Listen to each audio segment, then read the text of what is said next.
கோவை சூலூர் கண்ணம்பாளையம் பகுதியில் 10 வயது சிறுமி கடத்தி படுகொலை செய்யப்பட்ட சம்பவம் மொத்த தமிழகத்தையும் உலுக்கி போட்டுள்ளது. இந்த கொடூர சம்பவத்தில் மாணவியின் பக்கத்து வீட்டில் வசித்து வந்த கார்த்திக் வயது 33 என்பவனையும் உடந்தையாக இருந்த அவனது நண்பன் மோகன்ராஜையும் 24 மணி நேரத்தில் போலீசார் கைது செய்தனர்.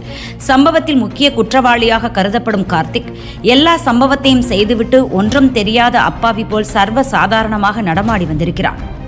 சிறுமியை கொலை செய்வதற்கு முன்பு கொடூரமான முறையில் சித்திரவதை செய்திருக்கிறான். இது பற்றி பல திடுக்கிடும் தகவல்கள் வெளியாகியுள்ளன. இது பற்றி போலீசார் கூறியது: கொலை செய்யப்பட்ட சிறுமியின் ஏரியாவில்தான் கொலையாளி கார்த்திக்கும் வசித்து வந்தான். 10 ஆண்டுகளாக அந்த ஏரியாவில்தான் இருந்தான். இதனால் சிறுமிக்கும் அவனது பெற்றோருக்கும் கார்த்திக்கை நன்றாக தெரியும். சம்பவத்தன்று வீட்டுக்கு பக்கத்தில் சிறுமி விளையாடி கொண்டிருந்தாள்.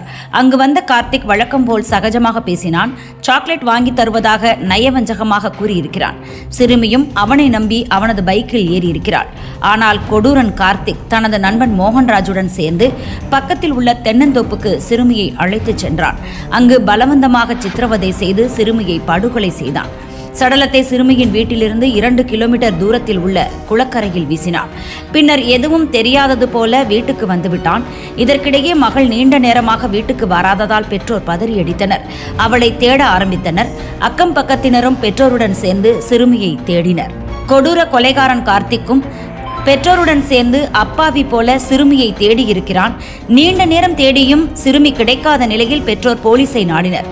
ஸ்பாட்டுக்கு வந்த போலீசார் அக்கம் பக்கத்தினரிடம் தீவிரமாக விசாரித்தனர். சம்பவம் நடந்தபோது சிறுமி விளையாடி கொண்டிருந்தாள் என்பதால் அவளது சக தோழிகளான சிறுமிகளிடம் போலீசார் விசாரித்தனர்.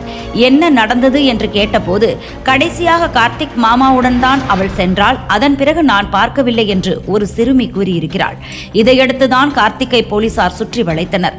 அவனிடம் கிடுக்கிப்பிடி விசாரணை நடத்தினர். ஆனால் அவன் தனக்கு எதுவும் தெரியாது என்று கூறியிருக்கிறான்.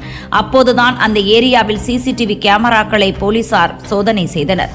கடையில் இருந்த கேமராவில் சிறுமியை அழைத்துக் கொண்டு கார்த்திக் செல்லும் காட்சி பதிவாகி இருந்தது. ஆதாரத்தை காட்டியதும் கொடூரன் கார்த்திக் நடுங்கி போனான். நான் அழைத்துச் சென்றது உண்மைதான், சாக்லேட் வாங்கி கொடுத்துவிட்டு மீண்டும் வீட்டில் இறக்கிவிட்டு விட்டேன் என்று நாடகம் ஆடினான். முன்னுக்கு பின் முரணாக பேசிய அவன் மீது நம்பிக்கை வரவில்லை. போலீஸ் பாணியில் விசாரித்த போது கொலையை ஒப்புக்கொண்டான். மோகன்ராஜ் என்ற நண்பனும் உடந்தையாக இருந்தது தெரிய வந்தது. அவனும் கைது செய்யப்பட்டான். எப்படி கொலை செய்தீர்கள் என்பதை விசாரிக்க சம்பவம் நடந்த தென்னந்தோப்புக்கு கார்த்திக்கை அழைத்துச் சென்றோம். அங்கு சென்றதும் அவன் தப்பி ஓடினான். துரத்திச் சென்றபோது ஒரு கட்டிடத்தில் ஏறி குதித்தான். அதில்தான் அவனது வலது கால் மற்றும் வலது கை முறிந்தது என்று போலீசார் கூறினர். சிறுமியின் உடலில் பல இடங்களில் கொடூரமான காயங்கள் இருந்தன.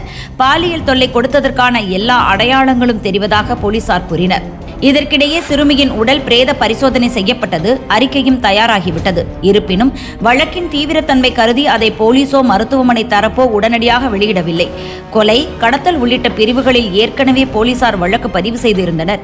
பாலியல் சீண்டல் உறுதியானால் போக்சோ உள்ளிட்ட மேலும் சில வழக்குகள் பதிவு செய்யப்படும் என்கிறது போலீஸ் வட்டாரம்.